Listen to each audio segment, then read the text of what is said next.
Hello everyone, আপনারা কেমন আছেন? আশা করি খুবই ভালো আছেন।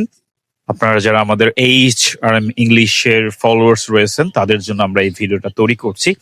আপনারা অনেকেই আমাদেরকে প্রশ্ন করেন যে আসলে ইংরেজি শিখতে কত সময় লাগে কিংবা আমরা কিভাবে আসলে শুরু করব। তো এই বিষয়গুলো নিয়ে আমাদের এইচআরএম ইংলিশের সিএন ফাউন্ডার হুমায়ুন পারভেজ উনি আমাদের সাথে রয়েছেন। ওনার একটা ভ্যাস্ট এক্সপিরিয়েন্স উনি আমাদের সাথে শেয়ার করবেন। হুমায়ুন ভাই, আসসালামু আলাইকুম। ওয়ালাইকুম আসসালাম ভাই। কেমন আছেন ভাই? আলহামদুলিল্লাহ ভাই, আমি অনেক ভালো আছি। তুমি কেমন আছো ভাই? হ্যাঁ, আমি অনেক ভালো আছি। হুমায়ুন ভাই, আমি অনেক প্রশ্ন জেনে থাকি আসলে আমাদের ফেসবুক পেজে অনেকেই কমেন্ট করে যে ভাই আমরা আসলে কিভাবে ইংলিশটা শুরু করব। তো অনেকেই শুরু করতে করতে তাদের মানে শুরু করা হয়ে ওঠে না। শুরু করতে করতে শেষ হয়ে যায় আর কি, বিষয়টা এরকম আর কি।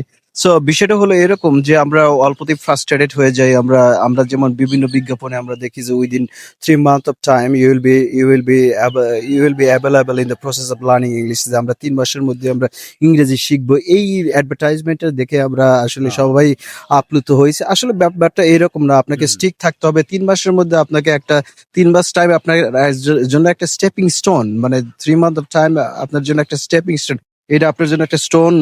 আপনি ওইটাকে সেট করতে হবে, তারপর ধীরে ধীরে আপনি গ্র্যাজুয়ালি নিজেকে ইমপ্রুভ করার জন্য অনেক সময় পাবেন। তো যে বেস্ট থিং ইজ দ্যাট, আসলে আমি যে বিষয়টা আমি প্র্যাকটিক্যালি আমি পাইছি, সে বিষয়টা হলো যে প্রথমে আপনার ভয়েসটাকে আপনি রেকর্ড করেন, মোবাইল হোক আর যেটাই হোক, আপনি ফেসবুকে আপলোড করেন আর না করেন এটা বিষয় না। It doesn't matter, it doesn't make me no never mind. আসলে আপনাকে প্রথমে ভয়েসটা রেকর্ড করেন যে আপনার কেমন ভয়েস আছে। আপনি তো সিম্পল ওয়ার্ড জানেন ব্রাদার, আপনি যে সিম্পল ওয়ার্ড জানেন, সবাই তো জানে যে ইট, যেমন গো, ইট, রাইট, এগুলো আপনি জানেন। এগুলো দিয়ে আপনি বাক্য তৈরি করেন। যেমন আমি I am eating rice right now, আপনি আপনি একটি সুন্দর পজিশনে দাঁড়িয়ে আছেন, আপনি কথা বলেন সেই পজিশনটা নিয়ে।